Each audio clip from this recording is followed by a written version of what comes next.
Kuri uyu wa 31 Gitugutu 2021 umuhari inamahoro uzokwifatanya n'amakungu, amashirahamwe y'abakenyezi n'abakenyezi umwe wese ku giti ciwe mu guhimbaza imyaka 21 iheze inama y'umutekano ishirahamwe mpuzamakungu ONU ishinze ingingo 1325 yerekeye ikibanza n'uruhara rw'abakenyezi mu bibazo vy'amahoro n'umutekano.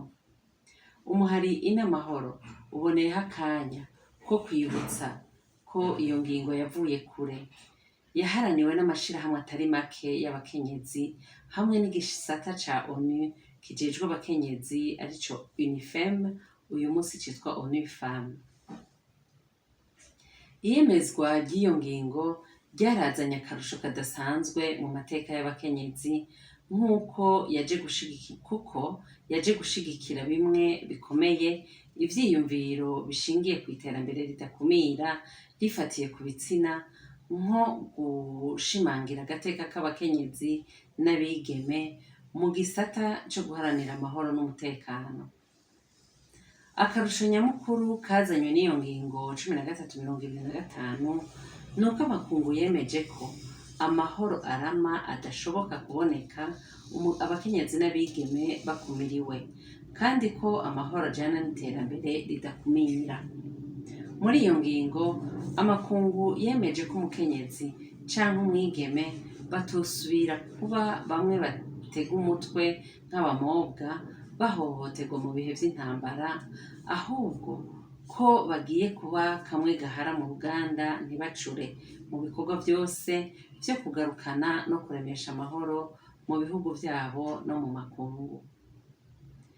Iyo ngingo 1325 y'inama y'umutekano ya ONU ishingiye ku nkingi nkuru zine arizo zizi: kudakumirwa kw'abakenyezi aho hose havugwa ivy'amahoro n'umutekano.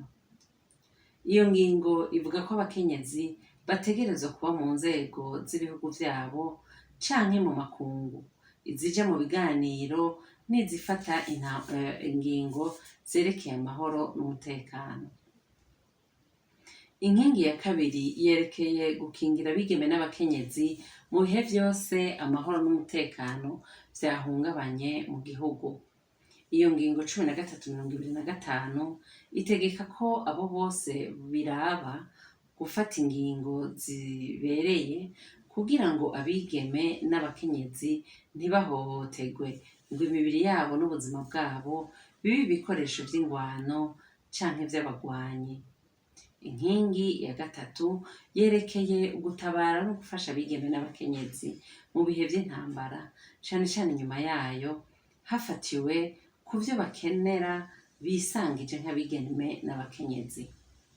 Ingingo ya kane ivuga ivyo gusanura no kubaka ivyasambutse inyuma y'intambara. Iyo nkingi itegekanya ko ingingo zose zofatwa mu gutanga uburyo canke imfashanyo, gusubiza abantu mu buzima bahoramwo no gusanura ivyasambutse, hokwama hitwararikwa ivyankenerwa vy'abakenyezi baba bari mu makambi y'impunzi canke abo bose begeranirijwe.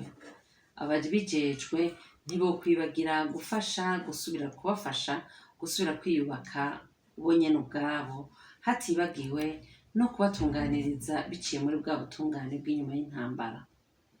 Guhimbaza isabukuru ry'iyo ngingo 1325 ni akaryo keza umuhari w'abakenyezi inamahoro ko gushigikira ubwo burenganzira budasanzwe bwahawe abakenyezi n'abigeme, ariko na cane cane n'akaryo ko gusuzuma ija mu ngiro ry'iyo ngingo, tugatera n'akamo abo bose iyo ngingo iraba ngo bagire uruhara rwabo kugira ngo ibone kuja mu ngiro neza.